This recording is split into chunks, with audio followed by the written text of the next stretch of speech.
Assalamualaikum warahmatullahi wabarakatuh. Bismillahirrahmanirrahim. Innal hamdalillah nahmaduhu wa nasta'inuhu wa nastaghfiruh. Wa na'udzu billahi min shururi anfusina wa min sayyiati a'malina. May yahdihillahu fala mudilla lahu wa may yudlilhu fala hadiya lahu. Asyhadu an la ilaha illallah wahdahu la syarika lahu wa asyhadu anna Muhammadan 'abduhu wa rasuluh. Allahumma salli ala Muhammad wa ala ali Muhammad. كما صليت على إبراهيم وعلى آل إبراهيم وبارك على محمد وعلى آل محمد كما باركت على إبراهيم وعلى آل إبراهيم في العالمين إنك حميد مجيد. اللهم انفعنا بما علمتنا وعلمنا ما ينفعنا وزدنا علما. الحمد لله على كل حال ونعوذ بك من حال أهل النار. Allahumma qfina bihalalika an haramika wa aghnina bifadlika amman syi'at. Amma ba'd. Hadirin rahimakumullah, alhamdulillah kita bertemu kembali untuk kesekian kali. Semoga kesempatan yang diberikan oleh Allah kepada kita, nikmat sehat, iman, Islam kepada kita semakin menambah iman dan ketakwaan kita kepada Allah Subhanahu wa taala, semakin bisa menempuh jalan yang diridhai oleh Allah Subhanahu wa taala. Salawat serta salam semoga senantiasa tercurahkan kepada junjungan kita Nabi Muhammad Sallallahu Alaihi Wasallam beserta keluarganya, seluruh sahabatnya dan pengikutnya sampai hari kiamat kelak. Hadirin rahimakumullah, kesempatan malam hari ini saya akan membacakan sebuah hadis yang ada dalam kitab Arba'in An-Nawawi, hadis yang nomor 29, riwayat Imam At-Tirmidzi. Dikatakan hadisun hasanun sahihun. Hadis ini adalah hadis yang hasan dan sahih. Judulnya adalah salat lail menghapuskan dosa. Tapi tentu kita akan bahas yang cukup pada kesempatan malam hari ini. An Mu'ad bin Jabal radhiyallahu an. Dari sahabat Mu'ad bin Jabal. Salah satu sahabat Nabi yang namanya Mu'ad bin Jabal ini terkenal pandai. Salah satu sahabat Nabi yang dipercaya sebagai gubernur Yaman pada waktu itu, dan Nabi sendiri yang mengutus. Mu'ad bin Jabal. Mu'ad bin Jabal juga yang punya riwayat tentang doa Allahumma a'inni ala zikrika wa syukrika wa husni ibadatik.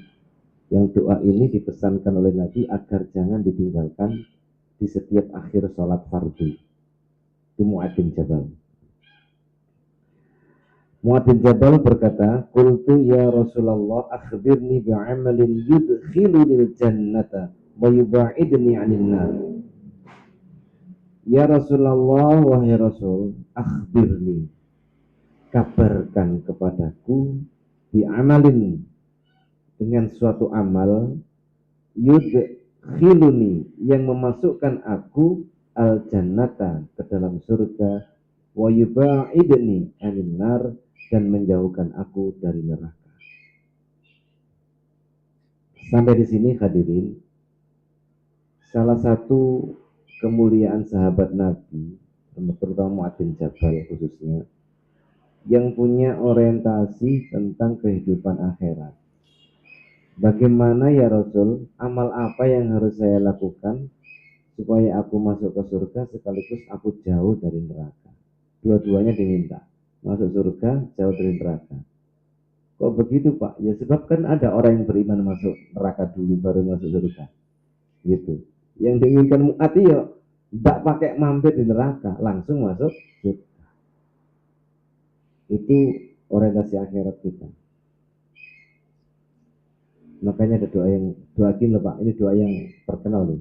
Rabbana atina fid dunya hasanah wa fil akhirati hasanah wa qina adzabannar. Diselamatkan dari neraka. Makanya tadi ada kemungkinan orang beriman itu ada yang masuk neraka, nanti kan pindah ke surga begitu. Nah kita doanya waqina ada benar, selamatkan dari neraka, berarti ya tidak pakai ke neraka. Semua pingin begitu, cuma kadang-kadang kurang sadar gitu aja. Tidak pakai mampir neraka, pinginnya semua ke surganya Allah. Mendengar pertanyaan ini, Rasulullah bersabda, laqad sa'alta an azimin. Wahai Mu'ad, sungguh engkau telah bertanya kepadaku dengan pertanyaan yang besar, pertanyaan yang penting, an azimin, sesuatu yang besar, sesuatu yang penting, karena hidupnya di dunia ini sementara dan sebentar. Nanti setelah selesai dunia, kita akan hidup di alam akhirat yang itu panjang, abadi gitu. Makanya sesuatu yang besar, sesuatu yang penting untuk kita persiapkan. Makanya ya ini satu-satu sindiran juga pada kita ini. Kadang kita ini lupa, kurang serius mempersiapkan kehidupan di akhirat. Tapi sangat serius untuk kehidupan dunia. Ya mestinya dua-duanya kan begitu. Karena di dunia ini kan sebentar dan pendek. Terus di akhirat panjang, abadi. Kita lupa, malah mempersiapkan yang pendek, lupa yang panjang. Gitu loh. Apa jadi wong Jawa nih? Golek apa Pak kehilangan delek-delek itu apa sih? Buru ujung kehilangan delek. Ini bisa jadi seperti itu. Karena kehidupan akhirat jauh lebih penting, jauh lebih nikmat jika kita masuk ke dalam surganya Allah. Lalu kemudian Rasulullah bersabda lanjutannya, wa innahu, dan sesungguhnya la yasirun. Pertanyaan yang besar ini la yasirun, sungguh akan mudah, alaman, atas orang yassarahullahu ta'ala alaihi, yang orang itu akan diberi kemudahan oleh Allah Subhanahu wa ta'ala. Ini hal penting.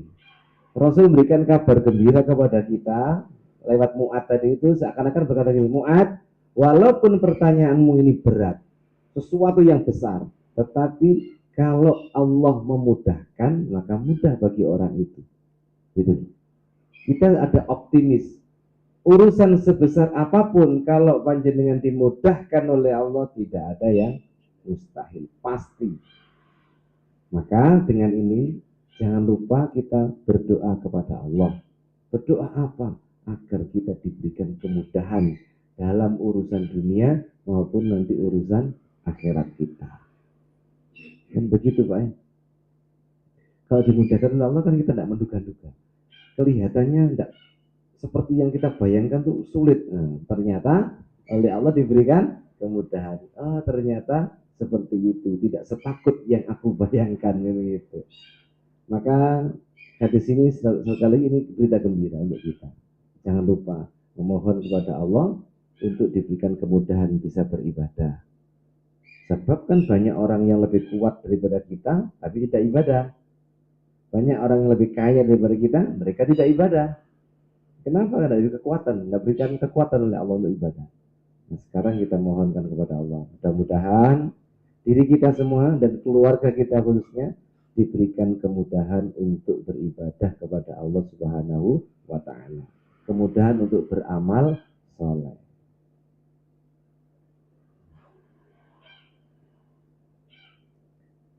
Jawaban Nabi selanjutnya, jika engkau ingin masuk ke dalam surga dan jauh dari neraka, Rasul menyebutkan yang pertama, ta'budullaha la tusyriku bihi syai'an. Jawaban pertama yang paling dasar, sembahlah Allah dan jangan kau sekutukan Allah dengan sesuatu apapun. Itu yang paling penting. Tauhid kan di situ letaknya. Sembahlah Allah, jangan yang lain-lain. Jangan sekali-kali kita mohon, berdoa, minta keselamatan kepada selain Allah. Itu putihnya di situ. Luqman menasihati kepada anaknya, ya bunayya, la tusyrik billah, inna syirka la zulmun azim. Wahai anakku, aku tanamkan kepada kamu, jangan kau sekutukan Allah dengan sesuatu apapun. Karena menyekutukan Allah adalah sesuatu dosa yang besar. Nah, di sini ada kata-kata menyembah Allah tidak menyekutukan. Itu sama dengan Tadi tidak mirip. Kenapa dikatakan begitu? Karena bisa jadi ada orang yang menyembah beribadah kepada Allah, tetapi dia juga meminta kepada sesuatu selain Allah. Itu namanya dosa syirik. Maka jangan sampai seperti itu, digandengkan langsung sama Rasulullah. Sembah Allah sekaligus jauhi syirik. Jadi seperti apa namanya? Dua sisi mata uang, sama-sama pentingnya. Jadi yang menyembah kepada Allah sekaligus tidak menyekutukan Allah. Itu dosa yang paling besar kan dosa syirik. Seandainya sampai dosa ini dibawa mati, syirik ini tidak diampuni oleh Allah Subhanahu wa taala. Padahal Allah Maha Pengampun, mampu mengampuni segala macam dosa kecuali dosa syirik yang dibawa mati.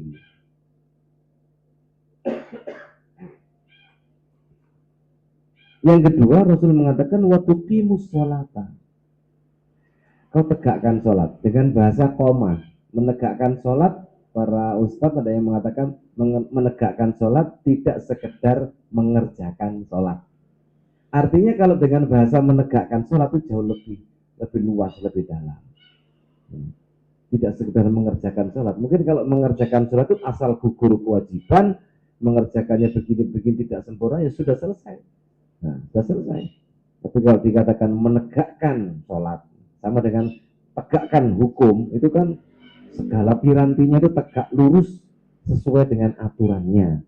Jadi kalau dikatakan tegakkan sholat, maka lakukan sholat itu sesuai dengan aturannya, baik mengenai tata caranya, waktunya, kekhusyuannya, dan sebagainya.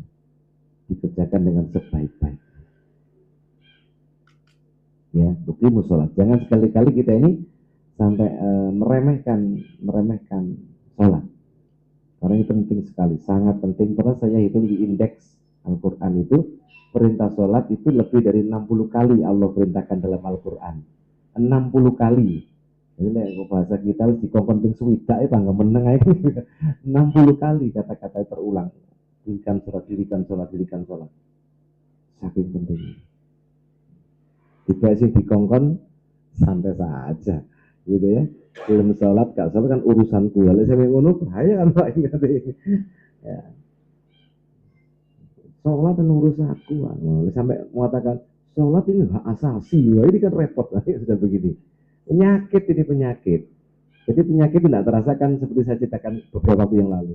Di sosial kita itu sudah ada yang terkontaminasi dengan tontonan-tontonan TikTok atau apa yang film-film pendek, short film itu ya, YouTube yang pendek-pendek itu muncul kata-kata seperti itu. Jadi sholat tidak sholat itu urusaku. Yang penting aku rangganggu awakmu. Nah, gitu.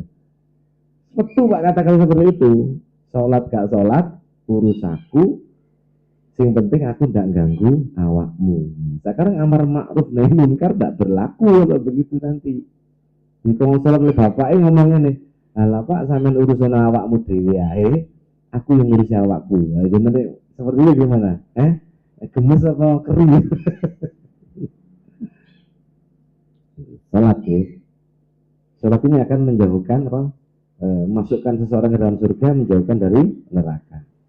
Bahkan sholat itu antara lain ada hikmahnya, antara waktu-waktu sholat itu Allah menghapuskan dosa-dosa kita yang terjadi di antara waktu-waktu sholat itu. Kurang memurah bagaimana? Hanya kita kadang-kadang kurang mau gitu. Yang ketiga Rasul mengatakan waktu zakat, engkau tunaikan zakat. Kalau yang sudah waktunya zakat, keluarkan zakatnya. Zakat harta, zakat fitrah dan seterusnya. Yang keempat, watasumu Ramadan, engkau berpuasa bulan Ramadan selama 1 bulan. Jika apa namanya, Ramadan itu kelihatannya berat, ya puasa tidak makan dan minum dari pagi sampai maghrib, berat. Namun ternyata banyak anak-anak kecil yang mampu berpuasa Ramadan, betul ya? Anak kelas 1 SD, kelas 2 SD banyak yang mampu berpuasa Ramadan. Kadang-kadang orang dewasa malah tidak kuat, tidak tahu saya sebabnya apa. Tapi beda dengan sholat Pak ini, sholat itu jauh lebih berat. Karena setiap hari sholat itu 5 kali setiap hari. Kalau puasa itu setahun sekali, tidak terlalu berat, tapi termasuk hal penting di dalam agama kita. Yang kelima, maka hujjul bait, engkau menunaikan atau berziarah ke Baitullah di Mekah. Baitullah di Mekah, berziarah. Namanya naik haji, man istata'a ilaihi sabila. Orang yang mampu melaksanakan perjalanan ke sana. Walillahi 'alan nasi hijjul baiti man istata'a ilaihi sabila. Supaya manusia melaksanakan ibadah haji. Ikut tambah cuma seumur hidup sekali. Apot nopo enteng Pak Gufron. Ya, bayarnya mahal tapi kan cuma diwajibkan sekali dalam seumur hidup.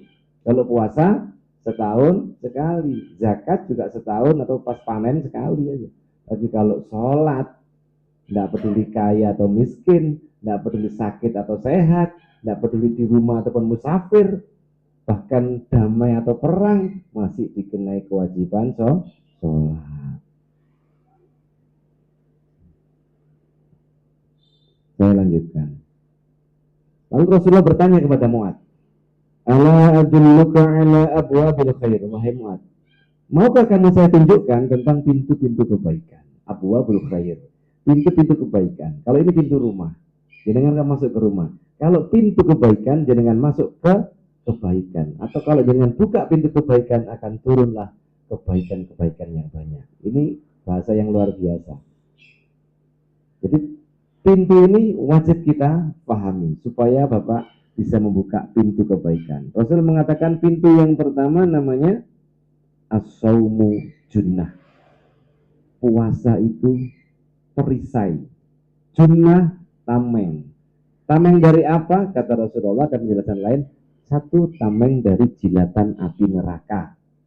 Maka siapapun yang puasa, baik puasa Ramadan maupun puasa sunnah, itu sama saja dengan sedang memasang tameng di depan panjenengan agar tidak terkena jilatan api neraka. Maka disebut asyamu junnatun. Puasa adalah perisai. Yang kedua, perisai maksudnya apa? Perisai dari kemaksiatan. Maka siapapun yang berpuasa tidak akan boleh melakukan kemaksiatan. Sebab kalau orang sedang berpuasa kok melakukan pelanggaran-pelanggaran dosa, maka puasanya menjadi rusak. Man lam yada' qaula zur wal amala bihi falaysa lillahi hajatun ayyada'a ta'amahu wa syarabahu. Hadis Muslim. Barang siapa yang tidak bisa meninggalkan perkataan bohong, dia melakukan kebohongan itu, maka tidak ada hajat bagi Allah atas orang itu meninggalkan makan dan minumnya. Nek cara saiki ndak ngono bro, konsepnya wong posoi. Poso kudu menjaga mulutnya, menjaga matanya, kan begitu. Kalau ternyata puasanya bablas saja, maka ya Allah ndak butuh sebenarnya kalau begitu modelnya. Ndak butuh sampean ndak mangan, ndak minum. Maka perisainya menjadi rusak gitu loh. Kalau puasa itu dirusak dengan amal-amal seperti itu. Maka berbahagia hadirin yang senang berpuasa sunnah, tentu ini jenengan sudah mempersiapkan tameng dari jilatan api neraka, tameng dari kemaksiatan-kemaksiatan. Pak, ini ono wong poso tapi bangga senengane guyon jorok kayak gitu. Oh, satu mungkin dia tidak paham tentang tata cara puasa. Yang kedua, mungkin lek dia tidak poso tambah nemen lah misu-misu. Saiki gunggungan Pak. Neng YouTube kan ono sing kasar-kasar ternyata. Omongan itu ditirok nih wis cacai. Soalnya omongan sing kasar-kasar itu terus diguyu-guyu. Itu loh, lucu. Itulah tontonan sekarang sudah menjadi tuntunan. Hati-hati.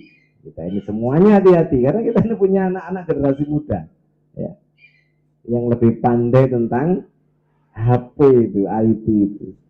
Iya lah sing didelok ilmu-ilmu bagus, ternyata kan seperti itu. Bahasa-bahasa elek itu dipasang malah terkenal. Pintu yang pertama tadi Pak, puasa sunnah ya, termasuk puasa wajib juga. Puasa itu perisai. Pintu kebaikan yang nomor dua, Nabi menyebutkan wasodaqatu tudfi'ul khoti'ata kama yudfi'ul ma'un naro. Sedekah itu memadamkan kesalahan, kekeliruan, seperti halnya air memadamkan api. Bapak, saudara-saudara sekalian, jika dengan sedekah apapun bentuknya, ya, benda, uang atau makanan, pakaian, itu sedekah, bisa sedekah. Itu bisa memadamkan kesalahan, artinya menghapus kesalahan bagaikan air apa? Memadamkan api. Jadi, kesalahan itu bagaikan api, merusak, membakar. Kasih air, nyes, mati.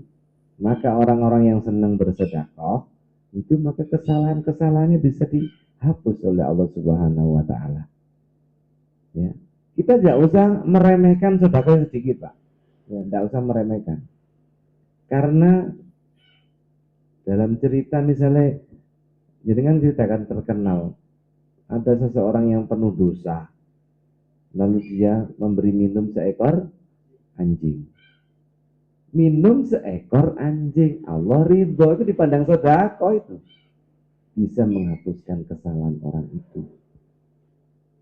Ada lagi, siapa yang membangun masjid karena Allah, walaupun sebesar sangkar burung, dia akan dibangunkan rumah di surga. Sangkar burung berapa?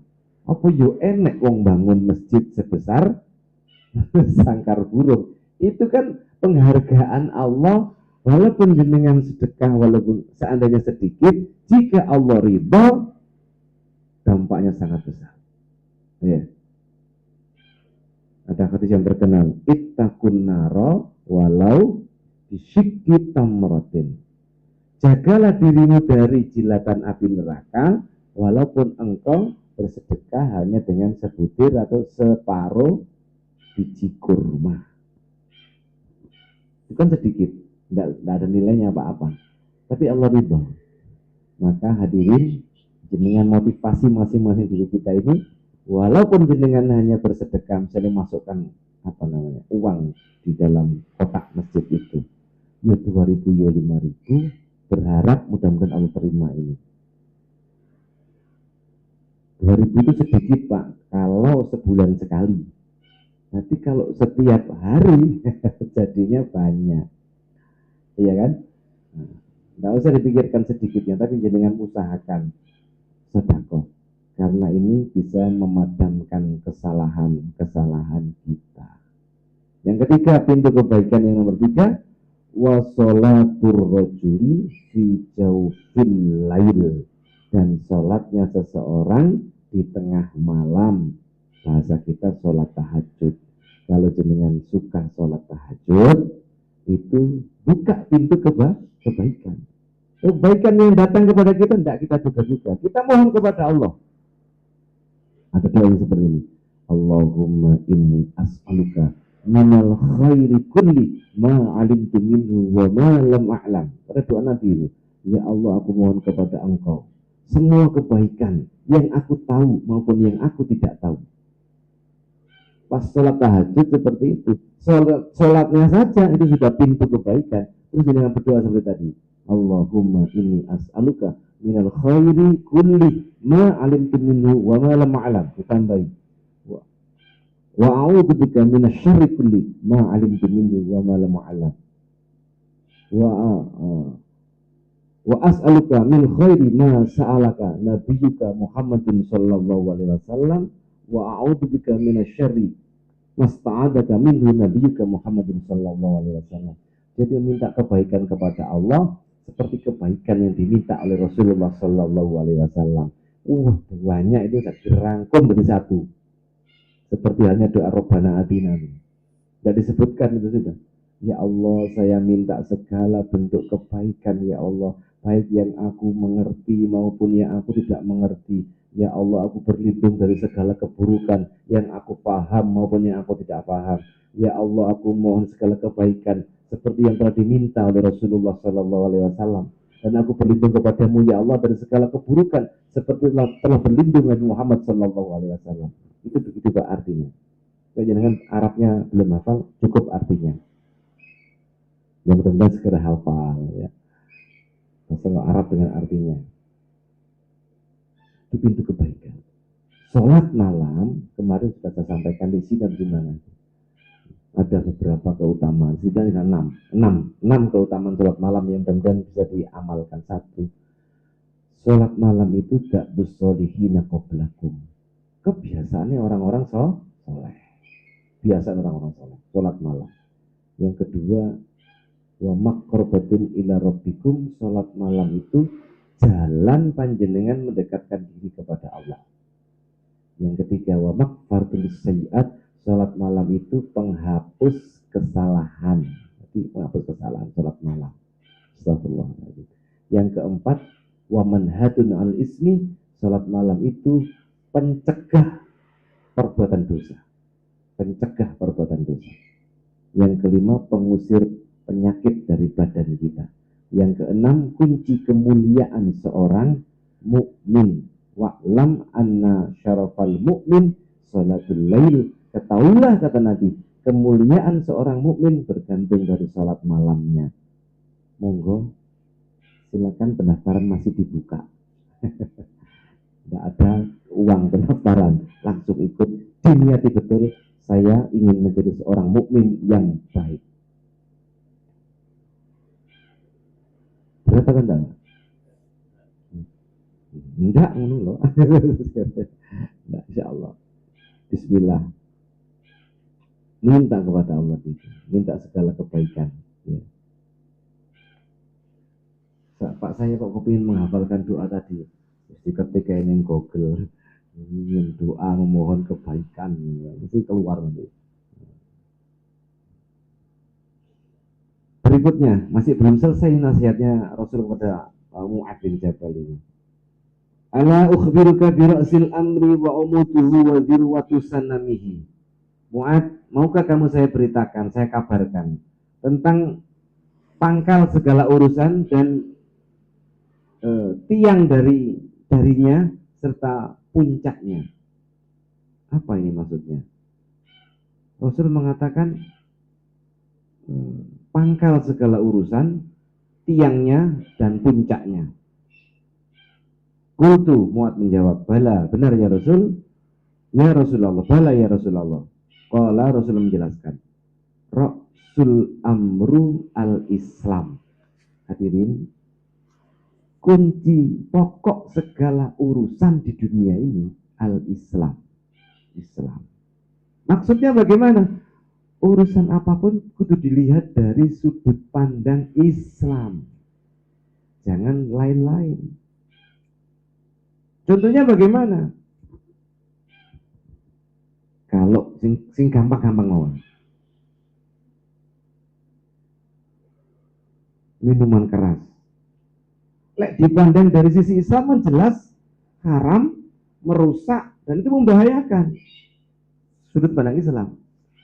Kalau digeser sudut pandang Eropa sing gak Islam, maka minuman keras menjadi biasa, kebutuhan, bahkan sebagai bentuk kejantanan seseorang. Wani ngombe, apa-apa. Jerman tambah parah itu minuman keras itu. Walaupun wongnya pinter-pinter, ya kan Jerman, bal-balannya pinter, ilmunya pinter, minuman kerasnya pinter juga. Orang-orang juga apa-apa ya. Ya ini seperti Islam tidak boleh. Masih gak mabuk, tidak boleh kan. Pasti mending kan tidak mabuk lah. Akhirnya jajal titik-titik, gak penting kan tidak mabuk. Rusak. Karena sudut pandangnya beda. Banyak seperti itu.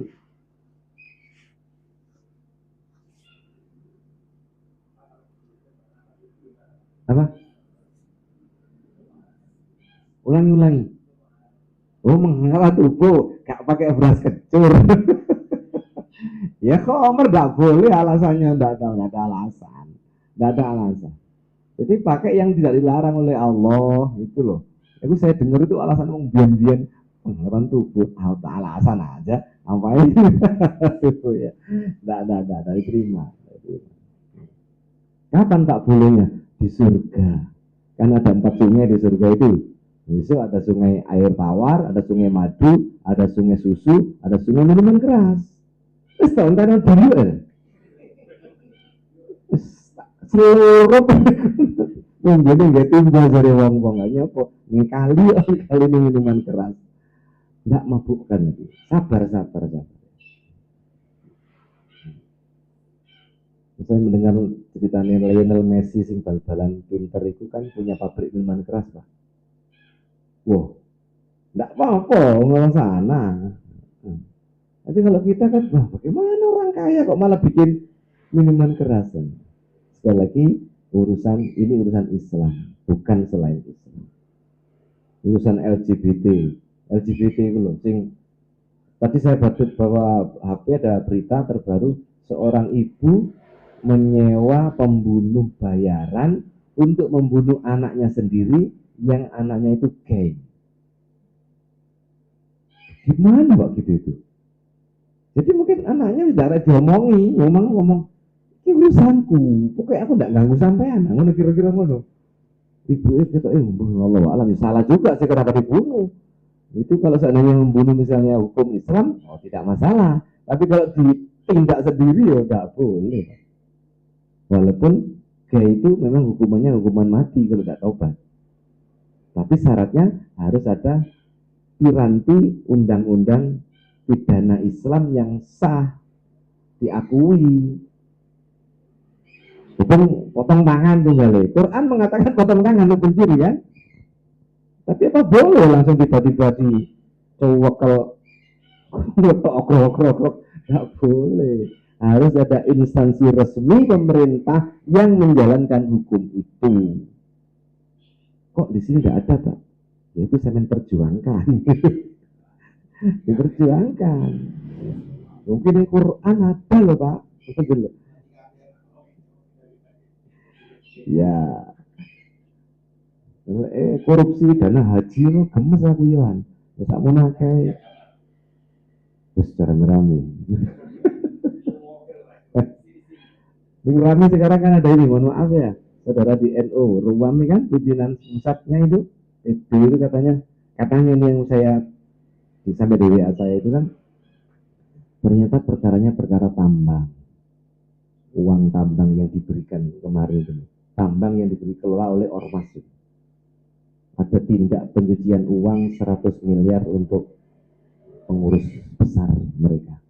Terus ketahuan, lahir ikut saya. Wallahu a'lam. Saya tahu. Kalah dengan uang semua dengan ini.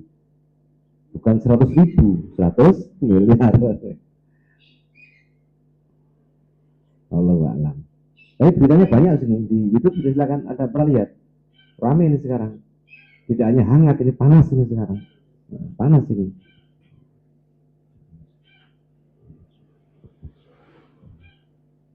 Nah, ukuran Islam.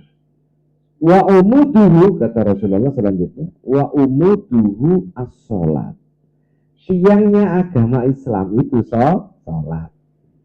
Tiangnya itu penting Pak, penyangga rumah bangunan itu sholat. Jangan sampai tiangnya itu gak karu-karuan itu. Mohon maaf saya ini ya prihatin, di zaman kita sekarang ini sudah banyak ustadz, banyak YouTube, tapi wong gak sholat kan pirang-pirang, bukan karena tidak tahu, tapi godaan hawa nafsu banyak, senang. Jadi tetap dakwah tentang sholat tetap dijalankan terus. Pinggir-pinggir kan, pinggir apa di kota sih ngakeh nggak sholat pinggir. Oh baik pinggir yang kota banyak Pak. Padahal kita lihat tuh kan kalau dakwah YouTube, dakwah TV kan sudah banyak di masjid-masjid musola. Bisa sholat nggak tahu yang masjid masalah gitu ketika dakwah itu bisa sholat gitu. Sholat itu adalah tiangnya Islam. Kemudian wazirwatu sanamihi, puncaknya Islam itu al-jihad. Maksudnya perang di jalan Allah. berat sekali kalau sudah perang di jalan Allah. Umpamanya misalnya ada memerangi orang Yahudi Israel yang seperti itu sudah sampai di puncaknya Islam. Jadi dasarnya kalimat tauhid, tiangnya adalah sholat, puncaknya adalah jihad fi sabilillah yang melindungi agama ini dari serangan musuh-musuh selain Islam.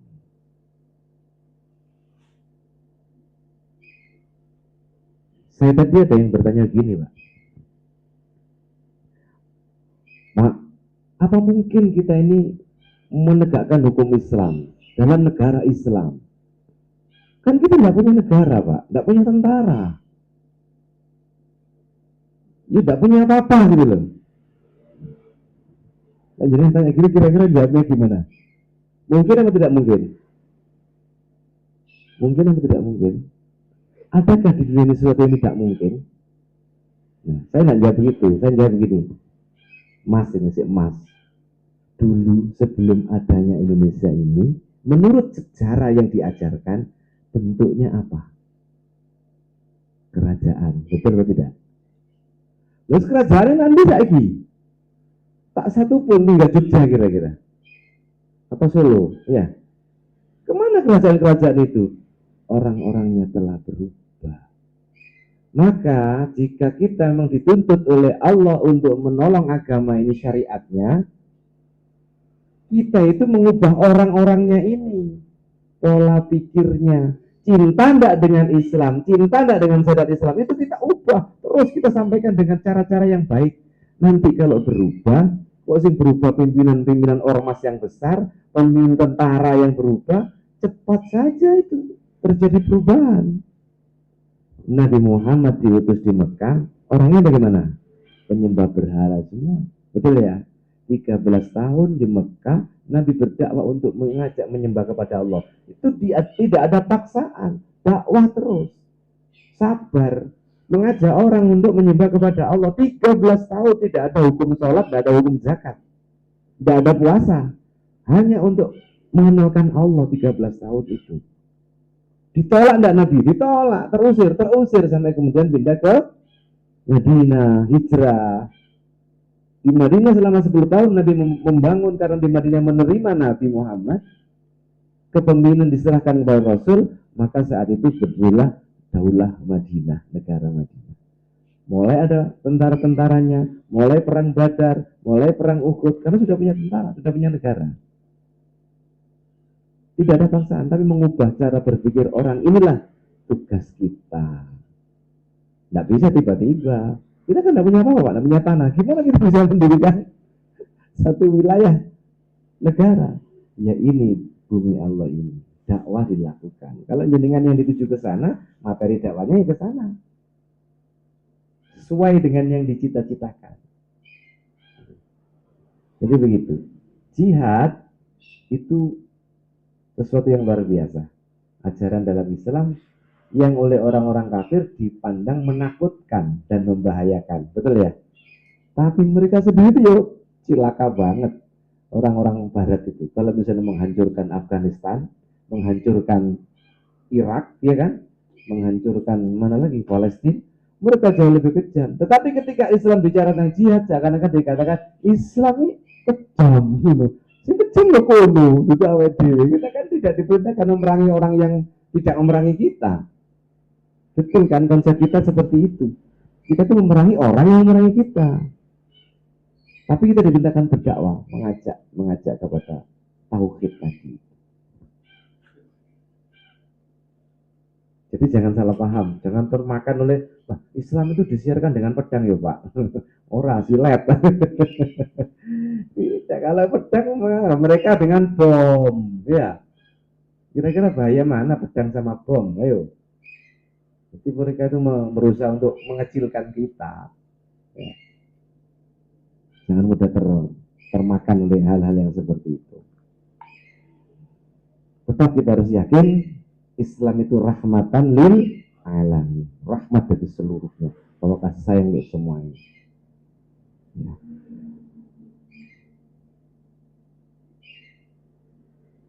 Terakhir Rasul bertanya kepada Mu'ad, ala ukhbiruka bimalaki zalika kullihi. Wahai Mu'ad, maukah saya kabarkan kepadamu tentang semua yang memegang ini, kuncinya. Qultu bala ya Rasulullah. Benar ya Rasul. Fa akhadha, maka Rasul memegang bilisanihi, lisannya. Wa qala, dan berkata, kuffa alaika hadza. Mu'ad, tahan lisan. Tahan lisan. Wahai Nabi, apakah ada orang yang disiksa karena lisannya? Wah, celaka kau. Bukankah manusia ini banyak yang masuk neraka, tersungkur wajahnya disebabkan oleh lisan-lisan mereka. Nah, ternyata kuncinya luar biasa Pak. Dari bicara yang tadi itu, mulai tauhid, sholat, zakat, puasa, haji, apalagi puasa sunnah, sodako, apalagi tadi, sholat malam, sampai jihad, ujung-ujungnya mulut. Ujung-ujungnya mulut itu bisa ngerusak semuanya itu kalau tidak dijaga. Karena mulutlah yang menjadikan panjenengan masuk Islam. Mulut bisa menjadikan, mulut juga bisa menyebabkan jenengan keluar dari Islam. Betul ya? Mulut bisa mendatangkan pahala dengan zikir-zikir yang banyak, bacaan Al-Quran, tapi mulut bisa mendatangkan fitnah, bisa ghibah, bisa apa lagi? Mulut yang jelek itu kan seperti itu. Bisa bangkrut kita. Sholat titik pamer kan pakai mulut juga. Itu. Jadi ternyata mulut punya peranan yang sangat penting. Bisa rusak ini kalau tidak dijaga mulut kita. Maka hadirin rahimakumullah, inilah pesan dari hadis yang diriwayatkan oleh Imam At-Tirmidzi. Luar biasa panjang, tetapi insya Allah mudah dicerna. Ini insya Allah dipahami. Kok nggak ada tanya, silakan. Selesai hadisnya, ini sudah cukup. Monggo ada yang tanyakan, silakan.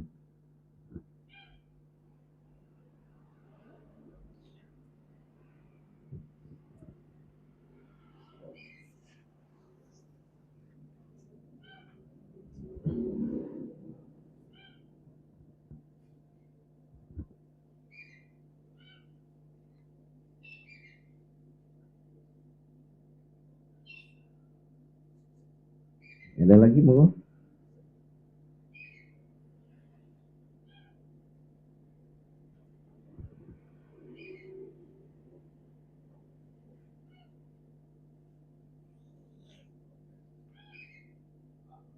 Ini silakan, langsung aja monggo.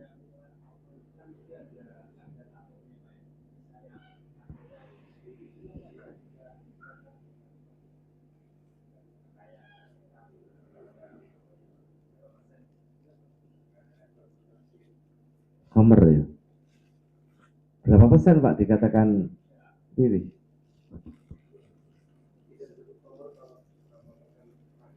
Sekarang minuman apa yang ada homernya tapi tidak jenengan sebut sebagai minuman keras? Apa misalnya? Hah?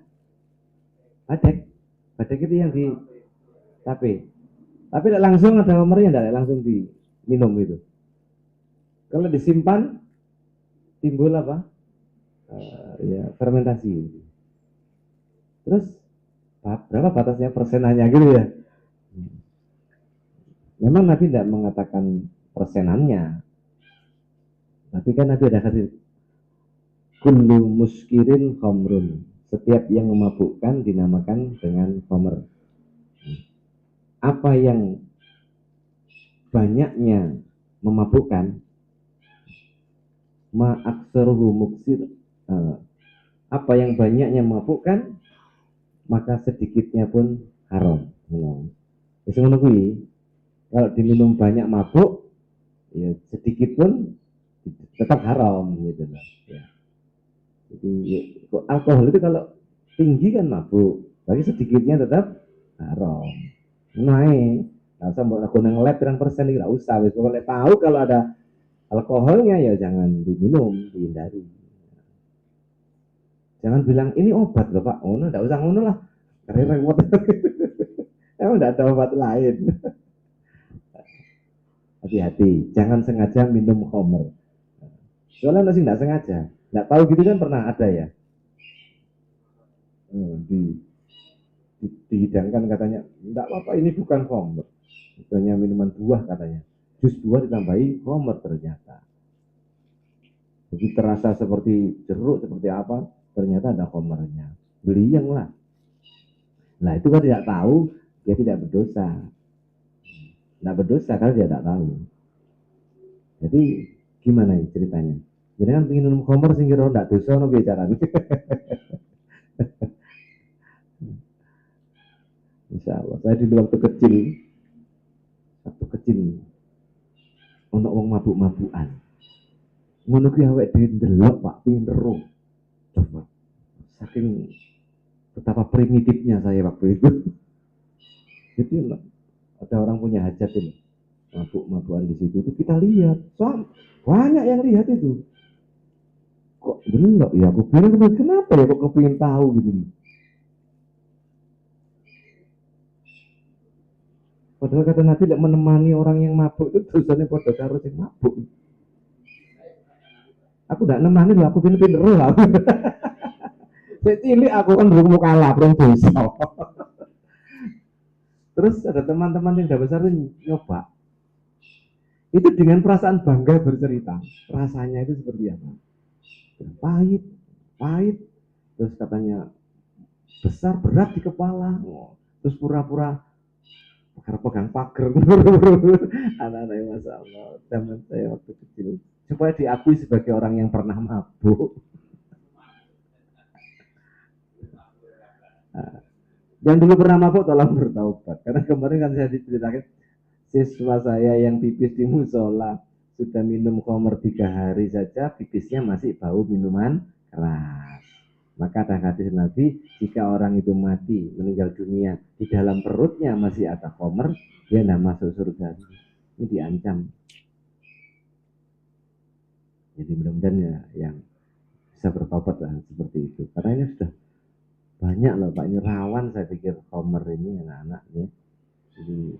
Tadi malam juga ada seorang ibu yang bercerita, bagaimana Pak saya menasihati anakku yang ya kelas 1 SMK, yang dia sudah berani mabuk. Masa iya Pak, dia mabuk di depan rumah dengan teman-temannya. Waduh, Pak ya apa Pak, lewis kayak ngono iki, lek dandani Masya Allah. Apalagi Bu, dia tuh suka melawan pada orang tua. Lah itu kerusakan akibat mabuk. Mabuk itu diantarkan oleh merokok biasanya kalau anak-anak sekolah. Rokokan siswi mabuk. Itu. Kalau sudah rusak ininya, api diluk, elek, api diluk, elek gitu. Kalau konslet itu yang dibenahi singgir lagi. Terus gimana Pak? Ya, saya berikan empat alternatif dari pengalaman saya. Satu, Bapak, Ibu, jangan putus asa bertahajud. Ya aku jarang lah itu nyakit tahajud. Tapi ini kan kita usaha mendoakan anak. Kalau perlu jangan nangis lah di depan anak. Kalau itu sudah pernah Pak, ya pokok coba nanti tahajud dulu. Yang kedua, konsultasi ke sekolah, tanya gurunya, wali kelasnya, guru agamanya, guru BK. Jadi kan ini bukan aib Bu, ini kan dandani amanah kita. Terus kadung koyo ngene iki terus gimana langkah saya supaya rotok-rotok ya mujarab gitu loh. Lek dandani gitu. Terus lek homer kan rotok ketagihan kayak narkoba. Terus yang ketiga Bu, eh, tingkatkan komunikasi. Ya, bapaknya jauh tolong ditelepon, tiap pagi telepon, sore ditelepon, ibunya ajak ngomong-ngomong. Itu jangan sampai jauh. Karena anak itu bisa jadi karena jauh dari orang tuanya merasa bebas. Woncone korok ngono iku was koncone papat jarine padha lek dolan rata-rata jam 12 jam 1 baru pulang. Orang tua ini bahagia apa sedih kira-kira? Si anak kayak ngono ki. Waduh, jam 2 pulang coba. Terus sekolah, di sekolah kira-kira glosor ngono ae, khusyuk ngono. Enggak usah mikir kan ini Pak kalau ngantuk. Yang keempat saya bilang, Ibu Bapak coba introspeksi ya. Saya dengan ini sama-sama manusia. Kita dulu punya kesalahan-kesalahan apa kepada Allah? Dosa-dosa kita yang lalu apalah sing ketok-ketok gede. Minta ampun sama Allah, dengan bersedekah, minta ampun istighfar. Jawab gini loh Pak Terus, kaget aku. Pak, ini Pak karena dosa saya yang lalu. Wah ya enak tahu saya. Pokoknya direnungkan dulu, jangan diomongkan ke saya. Direnungkan, minta tolong sama Allah, ngaku di depan Allah, jangan di depan saya. Ngaku di depan. Itu langkah-langkah untuk ya setidaknya barangkali bisa dilakukan. Itu ya berat ya, coba anak-anak itu amanah, ya ono sing api, ya ono sing kadang beleset.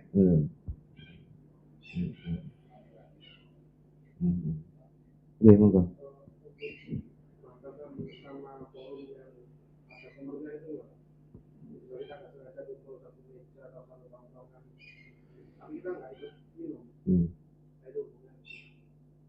Kira-kira sampean walaupun tidak minum, kalau minuman itu dipandang, oh ini rotok, ini ada pemernya, ini kita ragu, tinggalkanlah keraguan itu. Kata Nabi kan, dakma yaribuka ilama la yaribuk.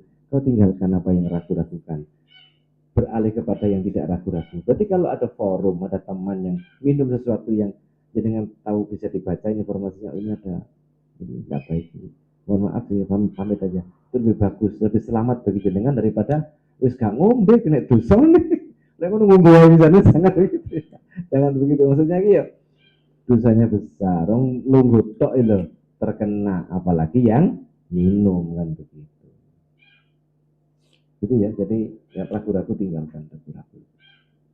Pilih yang selamat, tenang. Bisa teman-teman yang di pojok jadi nggak ada kembali. Aku untuk iling subuh ya gitu. Ya lanjut.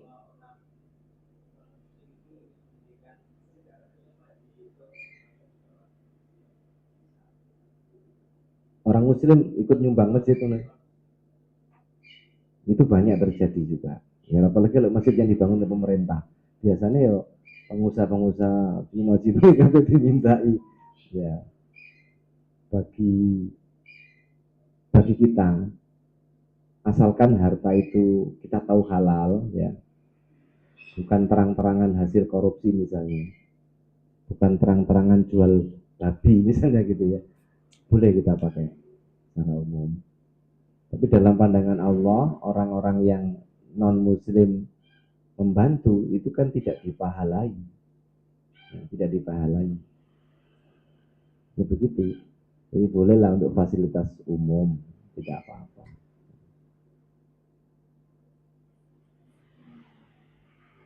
Jadi sumbang wong Cina misalnya, di tempat saya pernah dikasih sarung. Nah, masjid dia ngasih sarung, ngasih rokok, kita terima aja, enggak apa-apa masalah. Enggak apa-apa. Kalau uang kan semua sudah jelas halal gitu kan. Walaupun itu miliknya orang kafir, memang uang kita itu bukan dari orang kafir kemarin. Kayaknya campur-campur kan. Muter-muter uang kita ini. Tapi yang jelas diperoleh dengan cara yang halal. Kalau ada seorang pelacur beli bakso, gimana? Jadi tukang bakso ini uangnya halal atau tidak? Halal, tapi pelacurnya kan tidak boleh. Kan gitu ya Pak ya. Kok sing dol bakso, oh reso ini hasilmu. Ini lainnya jual beli. Halal.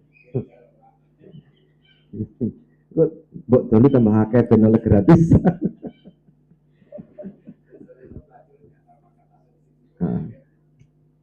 Kontolnya sing oke.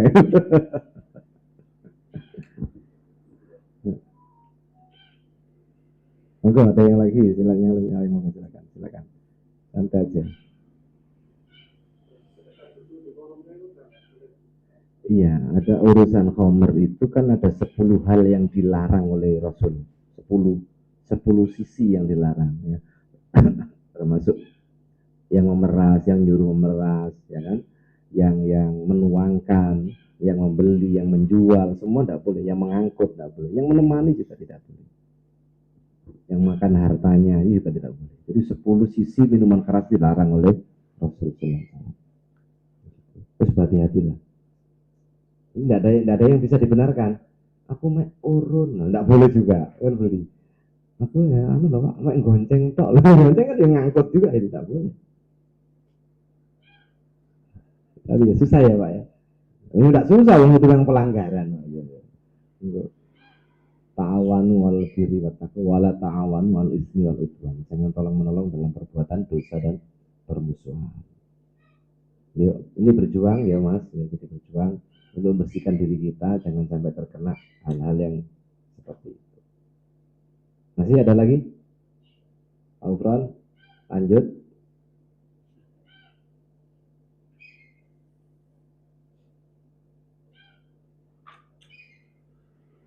Saya kira cukup Pak Tony, oke? Nah, tapi yang saya cerita tadi banyak loh Pak, lanjut dengan ingat semua, luar biasa. Amal apa yang dilakukan agar masuk surga dan menjauhi neraka? Satu, menyembah Allah, tidak menyekutukan Allah. Sholat, zakat, puasa, haji, hafal. Soalnya rukun Islam. Gitu kan. Terus apa lagi bawahnya? Pintu kebaikan ada 3. Apa tadi? 1, sodako, puasa sunnah, sodako, dan sholat malam. Terus eh, apa pangkal semua urusan, tiangnya dan apa puncaknya semua urusan, pangkalnya adalah Islam, tiangnya adalah sholat, puncaknya adalah jihad. Yang terakhir, apa semua yang menjadi kunci ini penentu adalah menjaga lisan kita. Demikian, mudah-mudahan bermanfaat. Mohon maaf atas segala kesalahan saya. Subhanakallahumma wa bihamdika asyhadu an la ilaha illa anta astaghfiruka wa atubu ilaik. Wassalamualaikum warahmatullahi wabarakatuh.